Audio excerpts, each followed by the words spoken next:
Bonjour et bienvenue dans Prière Inspirée, bienvenue dans cette émission qui est là pour vraiment vous aider à prier. On est là pour prier avec vous, pour prier pour vous. Et on est reconnaissant au Seigneur pour tous les témoignages qui nous parviennent. N'hésitez pas à témoigner. Souvent, les gens viennent me témoigner dans des conférences. J'étais dans une conférence encore il y a quelques jours et quelqu'un m'a dit que son fiancé a été sauvé à travers Prière Inspirée. Alors, gloire à Dieu pour tous ces témoignages que vous pouvez m'apporter dans les différentes conférences où je vais. Mais on aimerait aussi les recevoir. Alors, prenez le temps, peut-être une minute, juste à écrire. Vous pouvez envoyer un petit mail rapidement, prière@emcitv.com. Et l'adresse va s'afficher à la fin de l'émission. Vous pouvez simplement nous dire voilà ce que le Seigneur a fait pour vous. Ça peut être en quelques mots, pas besoin de faire un long témoignage, mais simplement ça va nous encourager plusieurs personnes qui peut-être sont passées par les mêmes circonstances que vous à faire confiance en Dieu. On est dans cette troisième journée avec notre invité, le pasteur Douglas Kiongeka de Paris. Ouais. Merci à toi d'être avec nous. Merci à vous aussi. Et aujourd'hui, tu nous as donné ce titre, le processus pour devenir un chef-d'œuvre. Alors c'est grand et c'est parfois long. Il y a tout un processus pour devenir un chef-d'œuvre. Et je lisais à l'instant dans Psaume au chapitre 119, au verset 67, le psalmiste dit « Avant d'avoir été humilié », et ça on parlera demain aussi de ce tour de transformation, « Avant d'avoir été humilié, je m'égarais. Maintenant, j'observe ta parole. » Et encore au verset un peu plus loin, au verset 71, « Il m'est bon d'être humilié afin que j'apprenne tes prescriptions. Mieux vaut pour moi la loi de ta bouche que 1000 objets d'or et d'argent. Tes mains m'ont façonné, elles m'ont affermi. Donne-moi l'intelligence pour que j'apprenne tes commandements. » Et un peu plus loin, il dira « Ta loi fait mes délices. » Et je voudrais que ce soit vraiment votre cas, et que ce soit notre cas à tous, que la loi de Dieu fasse notre délice. Ne pas pouvoir passer une seule journée sans avoir une parole de Dieu, sans pouvoir écouter, lire la parole, que la parole de Dieu soit réellement cette lumière sur votre sentier. Oui, avant d'être humilié, il s'égarait, mais maintenant qu'il a été humilié, il connaît le bon chemin. Et avec toi, pasteur, aujourd'hui, on va parler entre autres de la volonté de Dieu, comment la connaître et faire la volonté de Dieu, comment ce processus, le travail de Dieu en nous. Alors Dieu nous prend de l'état brut et il nous amène jusqu'à une complète, parfaite finition. Parfaite finition. Vous allez voir avec moi que lorsque l'argile, par exemple, est extraite, cette argile, au fait, est sale. Cette argile contient en elle beaucoup de cailloux, des pierres, des saletés. Et Dieu ne peut jamais utiliser quelque chose de sale. Dieu n'utilise jamais quelque chose de vil. D'ailleurs, il dit à Jérémie, si tu ne sais pas ce qui est précieux de ce qui est vil, alors tu seras ma bouche. Donc il y a toujours un travail, un processus que Dieu déclenche à partir du moment où tu t'abandonnes entre ses mains. Donc Dieu ne peut pas travailler tant que tu ne t'abandonnes pas. C'est pour ça que j'invite vraiment les personnes à pouvoir s'abandonner, se laisser entre ses mains. Comme le Paul pouvait le dire, hein, je vous exhorte par les compassions de Dieu à offrir vos corps comme un sacrifice vivant, saint, agréable à Dieu, ce qui sera de votre part un culte raisonnable. Donc quand Dieu te prend, il te prend à l'état brut. C'est-à-dire tu es informe et vide, tu as beaucoup de défauts, tu as beaucoup de tares, tu as beaucoup de manquements. Et lui maintenant, il va commencer un travail de fond. Et je me suis posé la question à savoir, mais comment est-ce que Dieu commence à travailler? Et j'ai compris que le travail dans la vie, ou je dirais au niveau de l'argile, se fait dans la maison du potier et entre les mains du potier. Donc tu dois être d'abord dans la maison du potier, notamment dans l'église, entre autres, dans l'environnement où Dieu travaille. C'est pourquoi j'aimerais inviter toutes les personnes qui nous suivent aujourd'hui qui, pour X ou Y raison, sont restées à la maison, ne veulent plus rejoindre une assemblée locale, à pouvoir rejoindre une assemblée locale. Amen. Parce que Dieu travaille toujours dans un environnement où la parole de Dieu est annoncée, vous l'avez lu d'ailleurs tout à l'heure, où l'enseignement est donné, l'Esprit de Dieu est en action, et c'est à partir de ce moment qu'un travail va commencer dans l'invisible. Personne ne le voit, mais ce travail a déjà débuté. Donc, dans la maison du potier, mais pas seulement dans la maison du potier, parce qu'il y a des gens qui sont dans l'église, dans cet environnement, mais ne se laissent pas entre les mains du potier. Il y a des personnes qui viennent à l'église, mais qui sortent telles qu'elles sont entrées. Pas de changement. Pourquoi? C'est la même parole qu'on entend qui change les uns et qui ne change pas les autres. Pourquoi? Tout simplement parce que certains acceptent de s'abandonner entre les mains du potier, d'autres refusent ou résistent encore. Donc si vous entendez sa voix, n'endurcissez pas votre cœur, car c'est le temps où Dieu veut maintenant commencer un travail. Et là maintenant, il va nous aider à comprendre en fait quelle est sa volonté. J'ai aussi demandé, je me suis posé la question, mais quelle est la volonté de Dieu? Beaucoup de gens, des fois, nous posent la question, pasteur, quel est mon appel? Quel est mon ministère? On rencontre, je pense que c'est autant pour vous. Je me reste ceci, je me reste cela. Mais là, en fait, j'ai compris que la volonté de Dieu est simple. Elle est vraiment simple. Ce n'est même pas dans tant ce qu'on cherche à faire, mais c'est ce qu'on doit chercher à être. Parce que tout commence dans l'être avant d'avoir ou de faire. Beaucoup veulent faire sans devenir. Or, les mains du potier veulent d'abord façonner l'être que nous sommes avant de nous donner certains atouts, certains dons, certains talents, voire même le ministère pour le servir. Donc, ça ne sert à rien de vouloir servir alors qu'on n'est pas transformé, alors qu'on ne s'est pas abandonné entre ses mains. Et c'est là que le Seigneur m'a ramené dans 1 Timothée chapitre 2, verset 4, où il dit que Dieu veut que tous les hommes soient sauvés et parviennent à la connaissance de la vérité. Donc la première chose, c'est que Dieu veut, c'est ton salut. Et le salut, en fait, c'est un mot assez vaste. C'est pas seulement donner sa vie à Jésus. Tu es de quelle nationalité? Je suis d'origine congolaise, mais je suis français. Je sais qu'il y a des gens d'origine congolaise aujourd'hui qui doivent être sauvés, qui t'écoutent et qui doivent être sauvés. Vous êtes d'origine congolaise, habitant là-bas ou pas. Le Seigneur est en train de vous parler et c'est aujourd'hui pour vous le jour du salut. Amen. Il faut arrêter de faire semblant d'être un chrétien, mais recevoir vraiment Jésus-Christ comme votre Seigneur. Amen. Réellement. Pas seulement celui qui vous sauve ou qui vous fait du bien, mais celui qui va être votre Seigneur et diriger votre vie. Amen. Et comme je l'ai dit, si vous entendez sa voix, n'endurcissez pas votre cœur. C'est aujourd'hui le jour du salut pour vous qui écoutez cette parole. Amen. Je t'ai coupé, mais Amen. C'est très important ce que vous venez d'ajouter parce que nous avons beaucoup de personnes qui se disent enfants de Dieu, mais quand vous regardez leur vie, Christ est peut-être leur sauveur, mais il n'est pas leur Seigneur. Et voilà pourquoi beaucoup de choses tournent en rond. Et on parlera de ça certainement demain. Comment est-ce que Dieu continue dans le processus de son travail. Mais faut-il déjà se rassurer qu'on est sauvé, qu'on a reçu Jésus. Le salut, c'est la délivrance, c'est être libéré, voire même des blessures. Beaucoup traînent encore des blessures. Beaucoup traînent encore des déceptions. Ils ont besoin d'être guéris de toutes ces choses.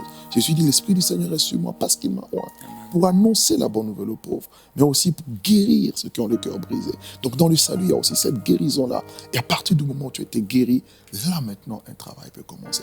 Donc, tu es sauvé, tu es guéri, tu es délivré du monde, du péché, de la pornographie, parce que beaucoup de personnes viennent dans les églises, mais ils sont esclaves du péché, esclaves de la masturbation, esclaves de toutes sortes de débauches. Alors que la volonté de Dieu, ce n'est pas d'abord de les servir, c'est d'être comme lui. Tel il est, tel il veut que nous puissions être. Et plus loin dans 1 Thessaloniciens 4, 3, il dit, ce que Dieu veut, c'est votre sanctification. Et quand on parle de la sanctification, c'est le fait d'être mis à part pour Dieu, être consacré pour Dieu. Et c'est là que j'ai compris par la suite que lorsque le potier, de manière naturelle, prend l'argile, avant de commencer le processus de transformation, le potier va prendre de l'eau. Il va l'injecter dans l'argile pour, premièrement, tamiser, enlever les pierres, les saletés et rendre l'argile propre. C'est ça le travail de sanctification. Où tu sépares ce qui est mauvais de ce qui est bon. Et ça, c'est le travail que chacun de nous doit faire. En entendant la parole de Dieu, tu dois prendre des décisions. Tu avais un petit copain, vous vivez dans la débauche, dans la fornication, tu dois arrêter pour adopter une nouvelle vie. Parce que Dieu ne se mélange pas. Le divin potier ne peut pas travailler avec une argile qui est sale. Il commence d'abord à injecter de l'eau, à imbiber l'argile de l'eau. Et c'est là que ça me ramène à quelque chose à un passage très fondamental dans les Écritures que je nous invite à prendre. C'est dans le livre de Ézéchiel au chapitre 36, parce que nous parlons de ce processus. Ézéchiel chapitre 36, à partir du verset 25, où il dit, premièrement, je répandrai sur vous une eau pure, et vous serez purifiés. Je vous purifierai de toutes vos souillures et de toutes vos idoles. Amen. Donc, Dieu imbibe l'eau en tant que divin potier. C'est-à-dire, cette eau ici représente la parole de Dieu. Comme le Seigneur l'a dit, déjà vous êtes purs à cause de la parole que je vous ai annoncée. Cette parole qui nous lave afin de nous présenter comme cette église glorieuse, sainte, sans tache, ni ride, ni rien de semblable. Donc ça n'a rien à voir avec l'eau naturelle. Il est question de l'eau de la parole. Cette parole qu'on doit aimer, écouter, s'attacher. Et elle a la vertu de nous laver, de nous purifier, notre homme intérieur. Et le changement, d'ailleurs, pasteur Jérémie, ne commence jamais de l'extérieur. Beaucoup de personnes veulent changer beaucoup de choses, mais partant de l'extérieur. Et ça ne marchera jamais. Vous pouvez laver un cochon, mais le jour où le cochon verra la boue, il retournera à la boue. Dieu ne vient pas nous améliorer dans la nature, il vient changer notre nature. Amen. Nous étions comme des cochons, on aimait la boue, mais il fait de nous des aigles. C'est-à-dire, on ne peut plus être dans une dimension de bassesse, voler à la basse-cour, mais on est dans la cour haute. Donc, il y a un changement radical. Donc, ce processus commence par un changement radical. Et ce changement, c'est le résultat déjà de l'eau que nous recevons, de la parole que nous entendons. Et beaucoup de personnes ont été changées à cause de la parole. Et la femme samaritaine a dit, venez écouter un homme qui m'a dit tout ce que j'ai fait. Il y a eu un changement radical parce qu'elle a entendu la parole. Beaucoup de religieux ne changent pas. Pourquoi? Parce que la parole ne pénètre pas dans le cœur. Jésus disait, vous nettoyez l'extérieur de la coupe alors que l'intérieur est rempli de saleté, d'impureté. Il dit, nettoyez d'abord l'intérieur, ensuite l'extérieur deviendra net. Donc le processus de Dieu ne commence jamais à l'extérieur. Ne cherche pas à paraître, mais cherche à être. Être comme qui? Être comme Dieu. Parce que tous ceux qui sont comme Dieu vont forcément briller comme il brille. Donc pourquoi chercher à briller alors que le changement n'a pas commencé de l'intérieur? C'est pourquoi il dit, je répandrai une eau pure et vous serez purifiés de toutes vos souillures. Et puis il dit au verset 26, je vous donnerai un cœur nouveau. Je mettrai en vous un esprit nouveau. J'ôterai de votre corps le cœur de pierre et je vous donnerai un cœur de chair là où je mettrai mon esprit. Donc, deuxième processus, Dieu vient ôter, enlever le cœur de pierre. Cela veut dire que à partir du péché d'Adam et Ève, nous avons été corrompus. Dieu dit qu'il a fait les hommes droits, mais ils ont cherché beaucoup de détours. Maintenant, comment cet homme droit peut-il revenir sur corrompu, tordu, peut-il revenir sur le droit chemin? Ce n'est qu'avec un changement de cœur. Tu ne peux pas être transformé si à l'intérieur, il n'y a pas un changement. On parle du cœur, on voit l'homme intérieur. On voit ce que tu es de l'intérieur. Et c'est ça même le but de l'évangile. C'est d'abord de nous toucher. Paul dit c'est une puissance pour le salut de quiconque croit, qui change d'abord le cœur. Et il dit, je veux ôter, je veux enlever. Donc il y a comme une chirurgie, pasteur, qui s'opère le jour où nous recevons Jésus, qui est la parole de Dieu. C'est ce que la Bible appelle la nouvelle naissance. Si quelqu'un est né d'eau et d'esprit, il ne peut entrer dans le royaume de Dieu. Tu ne peux pas aller plus loin dans les eaux profondes, dans le royaume, si tu n'es pas entré. Donc la première étape, tu dois entrer. Et une fois que tu entres, Dieu change ton cœur. Il enlève le mauvais cœur. Le cœur de l'homme qui est tortueux, qui est méchant par-dessus tout. Qui peut le connaître? Lui seul qui l'éprouve, il enlève. Il ne fait pas une amélioration du cœur. Il fait une chirurgie.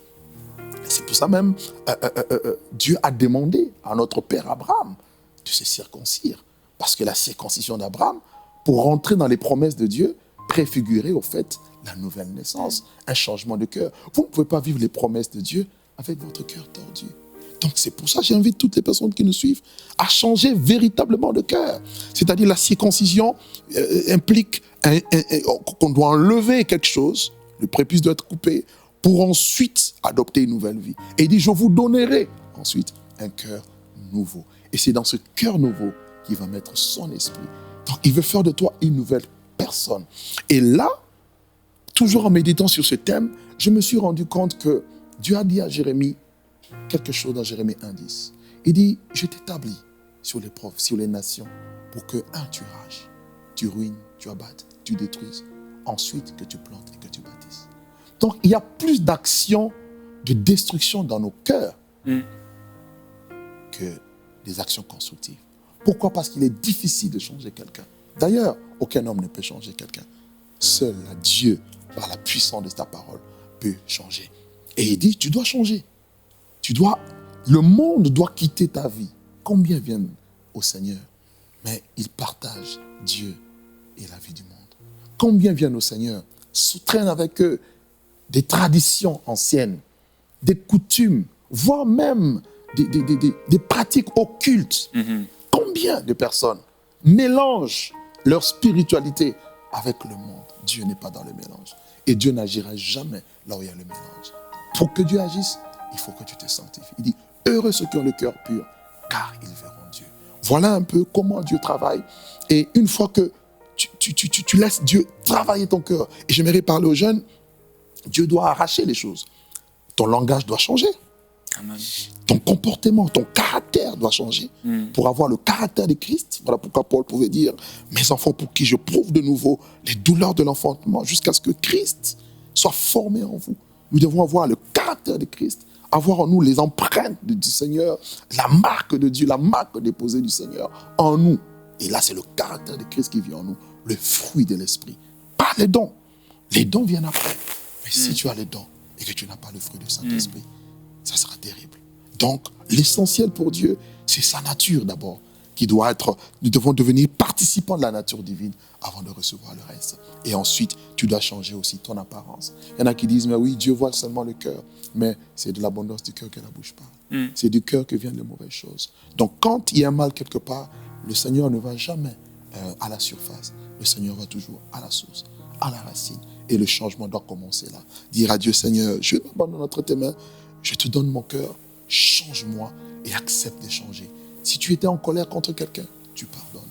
Si tu avais de l'amertume, tu abandonnes tes choses. Tu commences à vivre la vie de Dieu. Et c'est ainsi que tu rentreras dans la troisième partie, la quatrième partie, où Dieu va maintenant accélérer le processus pour faire de toi un chef-d'œuvre. Tu ne peux pas devenir un chef-d'œuvre de Dieu en ayant une vie sale, impossible. C'est pour ça que l'argile doit être purifiée par l'eau. Et il doit avoir un changement de l'intérieur vers l'extérieur et non l'inverse. C'est ainsi que l'œuvre de Dieu sera accomplie. Amen, merci. C'est un enseignement très riche et tu as parlé de bien des choses. Une chose, Marquis, tu as parlé de l'église locale et encourager les frères, les sœurs ou les personnes à rejoindre une église locale. Et je voulais remercier le Seigneur pour le ministère pastoral. Quelle grâce d'avoir des pasteurs, et des fois dans des églises moins grandes ou peut-être plus grandes, mais avec la possibilité d'être en contact avec un pasteur. Quelle grâce d'avoir un homme qui, avec l'aide de Dieu, nous forme. C'est vrai, c'est Dieu qui nous forme, mais il passe aussi à travers ses serviteurs pour nous montrer l'exemple. On peut voir à travers toutes les Écritures que Dieu agit toujours ainsi. Les disciples avec Jésus, etc., Timothée, Paul, on pourrait parler d'Élie, Élisée, toutes sortes d'hommes qui ont été formés par Dieu, mais à travers un homme. Et je voudrais vous encourager, en particulier les jeunes gens encore, à remercier Dieu et à remercier Dieu pour votre pasteur, mais aussi à ne pas mépriser ce pasteur, à ne pas mépriser l'autorité pastorale et à vous laisser éduquer, à vous laisser instruire. La Bible dit, jeunes gens, soumettez-vous aux anciens. Et c'est une chose qu'on va devoir comprendre et qu'on va devoir réussir à recevoir, la soumission dans notre cœur, l'humilité. Plusieurs personnes, vous écoutez cette émission, vous êtes jeunes et tu as parlé de la différence entre les dons et les fruits, c'est tellement vrai. Vous avez envie des dons, vous avez envie de voir des miracles, vous avez envie de voir le réveil, le monde être sauvé à travers vous. Et gloire à Dieu pour ça, mais ce que Dieu va regarder d'abord, c'est le fruit de votre caractère.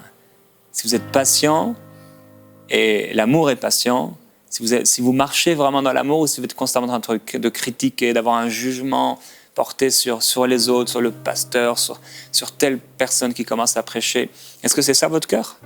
Ou est-ce que c'est le cœur de Jésus? Alors, oui, vous pouvez remercier là où vous êtes dans ce temps de prière. Commencez à remercier le Seigneur pour votre pasteur. Et si vous n'en avez pas, demandez au Seigneur, vraiment, dirige-moi dans une église locale. N'attendez pas d'avoir un songe ou une vision, un rêve, une révélation, la visitation d'un ange, mais simplement commencez à regarder autour de vous. Quelles sont les églises dans lesquelles vous pourrez aller? Je crois que le Seigneur, maintenant, lorsque vous allez aller, vous allez recevoir une approbation, vous allez sentir, c'est la bonne place. Pas avec vos raisonnements, en choisissant l'endroit où vous pourrez servir forcément. Non, non, l'endroit que le Seigneur veut. C'est pas avec la tête qu'on choisit une église locale, c'est avec notre cœur. Alléluia, merci. Alléluia. Merci Seigneur pour ce ministère pastoral. Merci Pour les personnes qui sont autour de mes amis, Oh oui. qui sont là aussi pour les aider, pour les former, pour les instruire. Ta parole déclare, honore ton père et ta mère, tu vivras vieux. C'est le premier commandement accompagné d'une promesse. Et le Seigneur vous appelle aussi en tant que jeune à honorer vos parents dans une attitude d'humilité. Si c'est difficile pour vous, vous pouvez dans ce temps de prière lui dire, Seigneur, aide-moi à honorer mes parents, ce qu'il me reste de mes parents.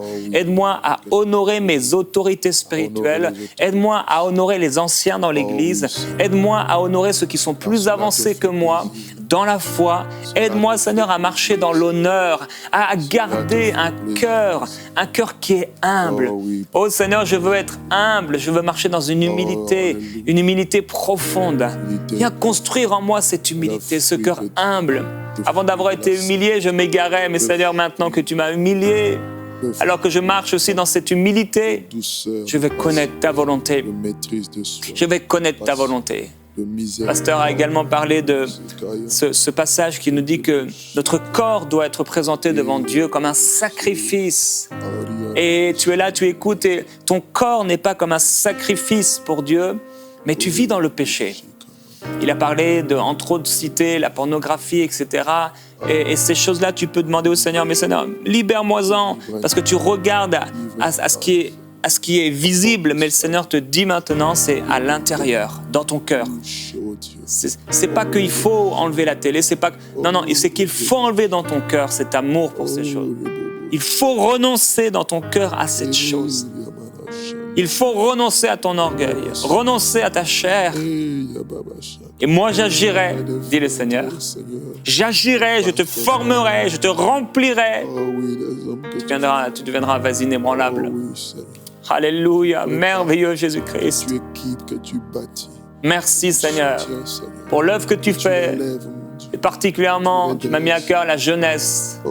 Ces jeunes gens qui vont écouter, qui regardent ces émissions, qui sont en train de prier maintenant et qui sont dans un temps particulier.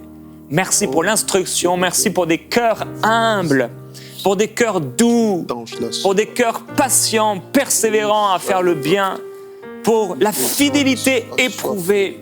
Oui, je prie pour une fidélité éprouvée, qui ne soit pas comme beaucoup de jeunes qui disent « Moi, je m'investis dans ce service et un mois après, on ne les voit plus, comme si Dieu avait changé d'avis. » Mais que ce soit des frères, des sœurs qui soient fidèles. Tu le dis dans ta parole. Si on est infidèle dans les petites choses, comment on pourra nous en confier des grandes? Si on est infidèle dans les biens d'autrui, comment tu pourras nous donner? Oui, mais Père, tu dis aussi, celui qui est fidèle dans les petites choses, tu lui en confieras des grandes. Père, je prie pour cette fidélité dans le cœur de ces jeunes gens, de ces adultes, de ces gens qui ont vieilli également et qui ont besoin de fidélité. Merveilleux Jésus-Christ, oui, tu as dit, je vous donnerai un cœur nouveau, un cœur de chair. Merci pour la nouvelle naissance. Merci pour ton esprit en nous qui nous rend capables de t'obéir, capables de vivre pour toi, capables d'être saints. Tu as dit, ce que je veux, c'est votre sanctification.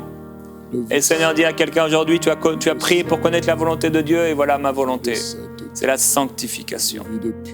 Oui, Seigneur, montre à ton peuple, illumine les yeux des cœurs pour qu'ils puissent réaliser que ça se passe d'abord à l'intérieur. Libère quelqu'un du monde, l'esprit du monde.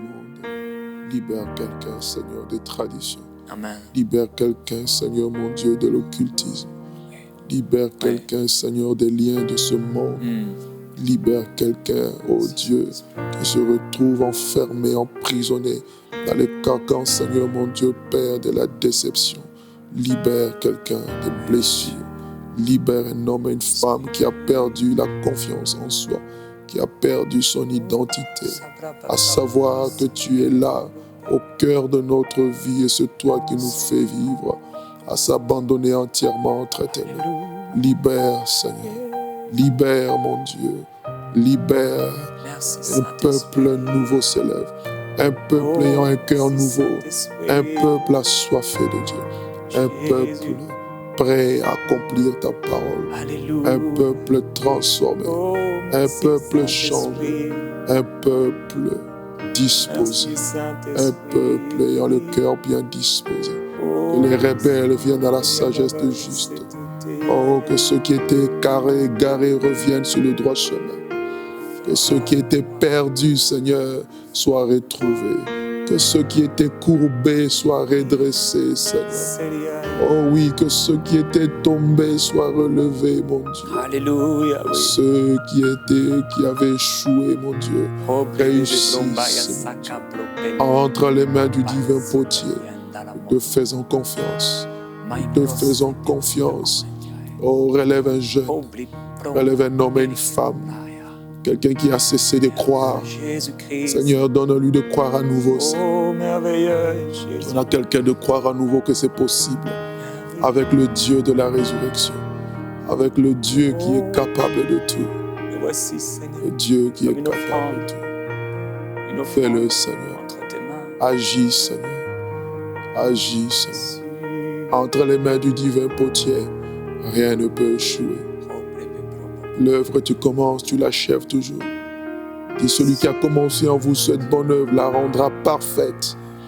Et tu feras de chacun de nous un chef-d'œuvre de Dieu. Un chef-d'œuvre de Dieu. Alléluia. Un ouvrage Merci. pour les bonnes œuvres. Oui, Seigneur, nous sommes ton ouvrage. Alléluia. Et tu déclares que celui qui se purifie sera un vase d'honneur. Oh oui, Seigneur, un vase d'honneur. Merci pour les vases qui se purifient cette Oh, un semaine. vase d'honneur. Alléluia. Oui, Dieu t'appelle à être un vase d'honneur. Et il y a des choses dont tu dois te débarrasser dans ta maison. Le pasteur a parlé des choses liées à l'occultisme et j'ai vu, comme vous savez, il y a des coussins et des fois dans les quatre coins du coussin, il y a comme des ficelles comme ça, avec un nœud. Il y a une personne, si vous avez ça à la maison et c'est comme quelque chose d'occulte, débarrassez-vous-en tout de suite. Si vous avez dans votre maison des choses liées à l'occultisme, maintenant vous les jetez, vous vous en débarrassez.